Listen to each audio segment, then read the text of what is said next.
Good evening friends. இன்றைக்கி வந்து நம்ம வந்து ஆரக்கிள் யூட்டிலிட்டி எரர்னு சொல்லிட்டு ஒன்று இருக்குது. அதை யூஸ் பண்ணி எப்படி ஆரக்கிள் எரர் மெசேஜோட டிஸ்கிரிப்ஷன் பார்க்குறோங்கிறத நம்ம பார்க்க போகிறோம். Welcome back to my channel once again. நம்ம இந்த யூட்டிலிட்டி வந்து டாஸ் ப்ராம்ப்டில் நம்ம ஓப்பன் செஞ்சு ஓஆர்னு சொல்லிட்டு நீங்கள் டைப் பண்ணிங்கன்னா ஆரக்கிள் ஹோம் நாட் செட்டுன்னு இருக்குது.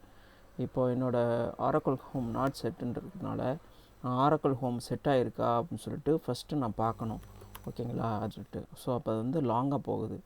இந்த ஸ்க்ரீன் லாங்காக போகிறதுனால நான் ஈஸியாக இதுலேருந்து நான் ஃபைன் பண்ணி பார்க்கணும். ஃபைன் ஸ்ட்ரிங் ஃபைன் எஸ்டிஆர் ஹோம்னு சொல்லிட்டு நான் சர்ச் பண்ணி பார்க்குறேன். பாருங்கள், இதில் ஆரக்கிள் ஹோம் இல்லை. ஸோ அதனால் நான் இப்போ வந்து ஆரக்கிள் ஹோமை வந்து செட் பண்ணணும், ஓகேங்களா? அதுக்கு செட் கமாண்ட் யூஸ் பண்ணி நான் எந்த பாத்தில் வந்து ஆரக்கிள் இன்ஸ்டால் பண்ணியிருக்கேன் அப்படின்னு சொல்லிட்டு நான் வந்து இப்போ இங்கே போட போகிறேன். இது இந்த பாத்தில் நான் ஆரக்கிள் ஹோம் இன்ஸ்டால் பண்ணியிருக்கேன். அப்போ ஆரக்கிள் ஹோமை வந்து நான் செட் பண்ணிட்டேன்.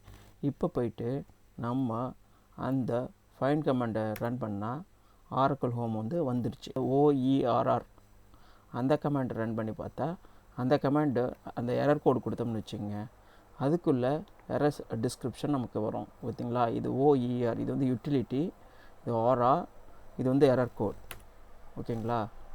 பார்த்தீங்களா? Invalid user name password lock on denied. இதுதான் இந்த எரர் கோடோட எரர் மெசேஜ். இது வந்து ஆரக்கிள் ப்ரொவைடட் யூட்டிலிட்டி யூஸ் பண்ணி நம்ம எரர் அந்த அதோட என்ன எரர் டிஸ்கிரிப்ஷன் அப்படிங்கிறத நம்ம தெரிஞ்சுக்கலாம். அதான் இந்த யூட்டிலிட்டியோட பயன்பாடு. இப்போ வந்து நான் வந்து அனதர் எரர் கோட் கொடுக்குறேன். அதுக்கு என்ன சொல்லுதுன்னு பாருங்கள். பார்த்தீங்களா? Database is not open. இந்த காணொலியை பார்த்ததுக்கு ரொம்ப நன்றி. என்னோடய சேனலுக்கு சப்ஸ்கிரைப் பண்ணுங்கள்.